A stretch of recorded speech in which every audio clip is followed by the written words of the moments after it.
দর্শক, নির্বাচন ফেব্রুয়ারিতেই হবে, কোনো সন্দেহ নেই। এমনই মন্তব্য করেছেন প্রেস সচিব।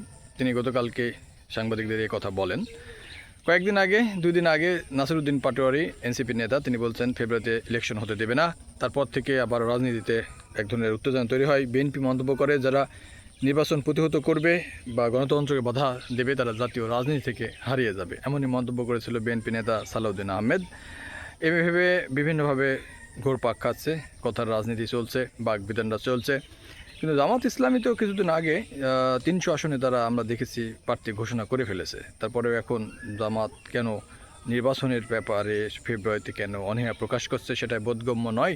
আগামীতে হয়তো আরও খোলাসা তৈরি হবে। তবে রাজনৈতিক বিশ্লেষকরা মনে করছেন যে জামাত ইসলামী এবং এনসিপি বিএনপির উপরে চাপ তৈরির একটা চেষ্টা করছেন। বিএনপি যেহেতু বড় দল এবং অনেকে মনে করছেন যে নির্বাচন হলে বিএনপি ক্ষমতায় চলে যাচ্ছে, এজন্য বিএনপিকে কলাকৌশলে অনেক চাপ প্রয়োগ করছে। কোনো সিট বন্টন বা আসন ভাগাভাগি এমন কোনো কিছু তৈরি হতে পারে কি না।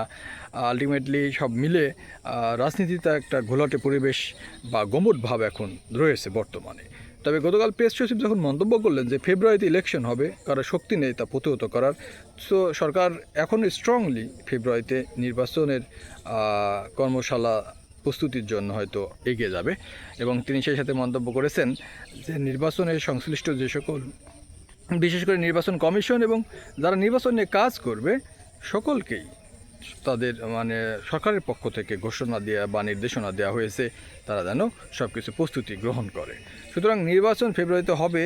আর আরেকটা কথা, যেহেতু এখন বর্ষাকাল, যে প্রেস সচিব এ কথাটা উল্লেখ করেছেন যে জুন থেকে সেপ্টেম্বর পর্যন্ত বাংলাদেশে বর্ষাকাল, আর সেপ্টেম্বরের পরেই নির্বাচনের আমেজ তৈরি হবে।